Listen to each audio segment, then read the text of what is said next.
Meu nome é Márcia Fantini e eu trabalho no Instituto de Física da USP. E o meu trabalho como física é analisar a estrutura da matéria. Então, o que a gente está vendo aqui não é trivial. Por que não é trivial o que nós estamos vendo aqui? Porque ninguém entende, né, o que isso aqui significa, mas alguém deve entender, porque senão não teria escrito isso aqui. Né? Qual é a diferença entre isto e isto? Do que é composto isso? Que são essas pedras? Bom, isso aqui todo mundo deve saber o que é. É uma radiografia. E essa é a primeira radiografia registrada e mostrada a público. E essa radiografia deu ao autor dessa radiografia o primeiro prêmio Nobel de Física. E esse primeiro prêmio Nobel de Física se deve à descoberta dos raios-x, que chamam raio-x porque o autor desta radiografia, da sua esposa, o Sr. Röntgen, não sabia a natureza desses raios-x. Bom, então, o que vem a ser essa outra imagem? Essa outra imagem também é imagem de alguma coisa que a gente está olhando, quer seja através de um microscópio, quer seja através dos nossos olhos.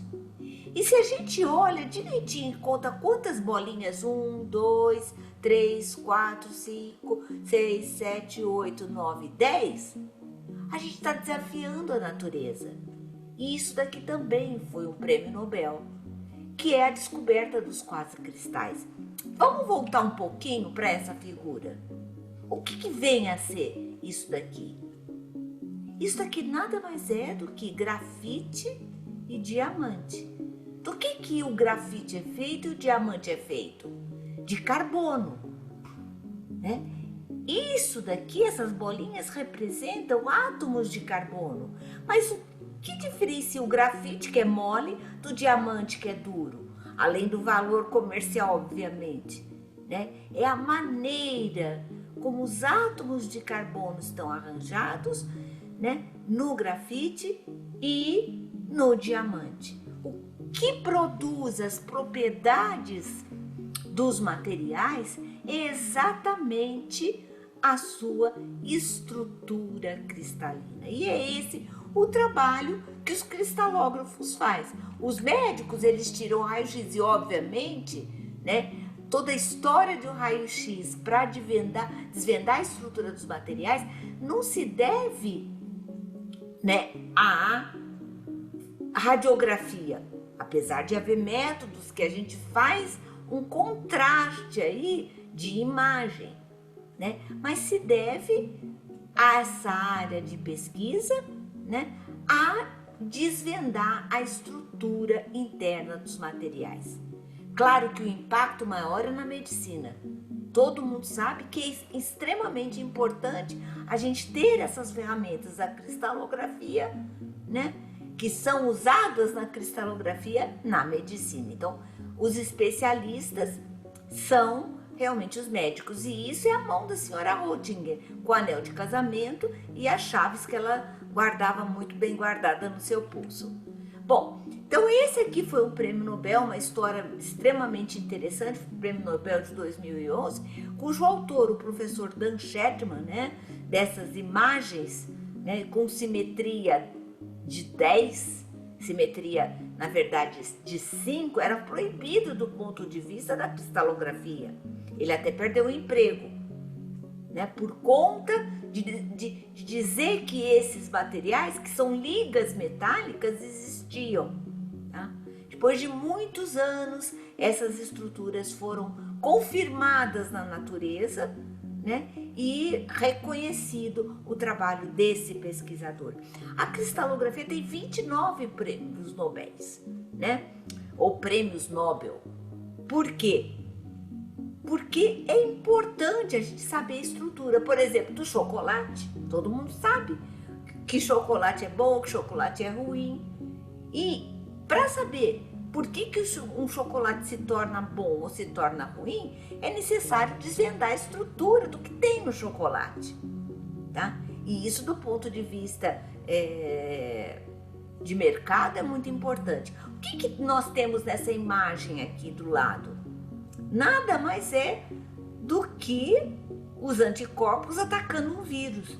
É importante conhecer isso. E como é que a gente sabe como são os anticorpos, como são os vírus?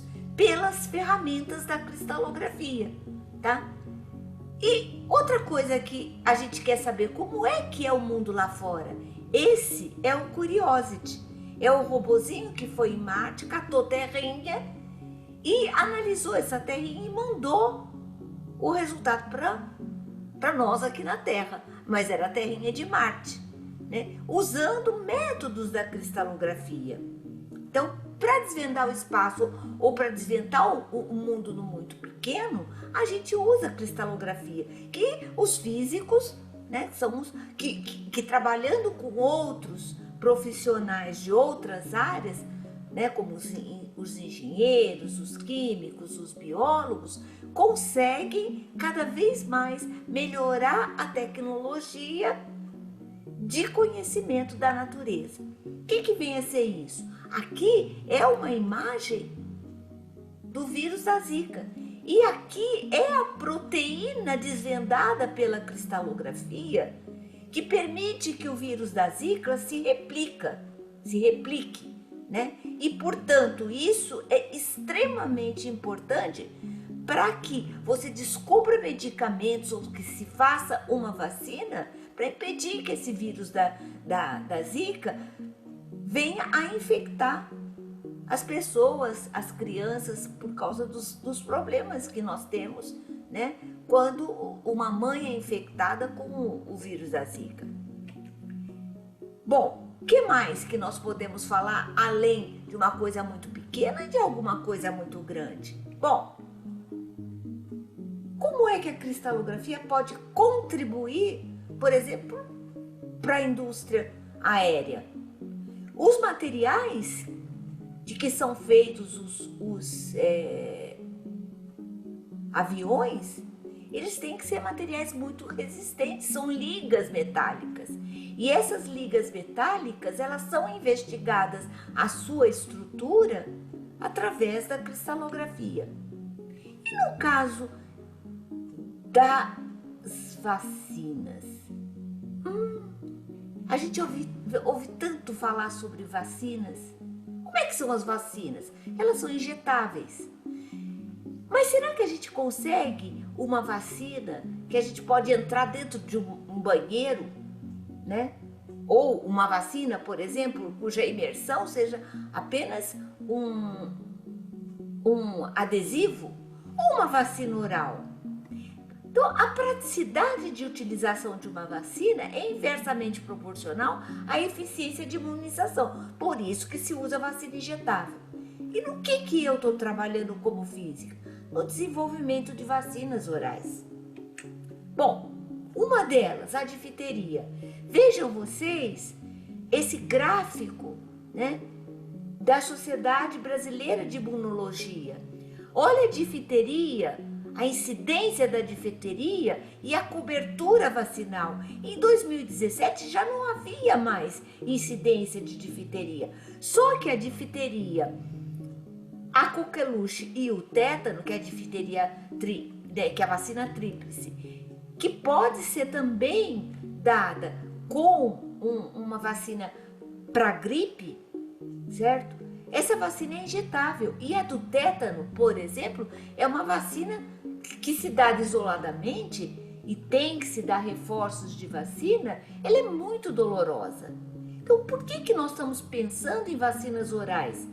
Um trabalho em conjunto de muitos pesquisadores aqui do Instituto, em conjunto com o Instituto Butantan, porque nós queremos criar materiais nos quais a gente pode colocar aqui dentro, né, os nossos antígenos, aqui o da hepatite B e aqui o antígeno padrão.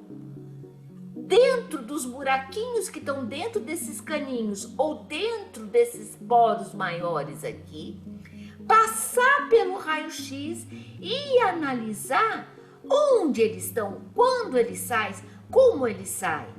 E é esse o nosso trabalho como físico. Fazer essa investigação, fazer os cálculos desse trabalho e dizer para os biólogos, olha, a melhor maneira de se fazer isso é desta ou daquela forma, tá?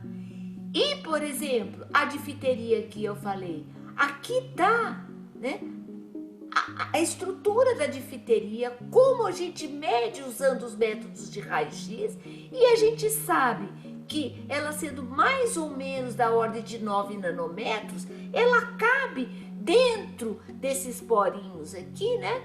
Desses buraquinhos aqui, que são da ordem de 10 nanômetros. Então, ela tá boa para a gente fazer uma vacina oral, para passar aqui protegida pelo estômago, né, e chegar até o intestino, que é, por exemplo, este gráfico aqui. Então, tem que colocar aqui dentro, entrar, passar pelo estômago, chegar no intestino, para que as células próprias do nosso sistema imunológico possam criar a resposta de anticorpos. E é tudo isso que a gente faz aqui em conjunto com muitos pesquisadores. Bom, se a gente não consegue fazer aqui no Instituto de Física, né? O que acontece? A gente tem que formar os físicos para entender essas coisas. O que a gente não consegue fazer aqui, a gente vai para um síncrotron. E aqui está o Laboratório Nacional de Luz Síncrotron, que vocês veem o tamanho dessa máquina, os carros estão aqui estacionados, né? E onde é que nós formamos esses profissionais? Aqui na universidade, dando a eles a formação de físico, treinando para que eles possam trabalhar nessas máquinas que vão ser as ferramentas do futuro. Então, 2014 foi o Ano Internacional da Cristalografia e nós comemoramos muito.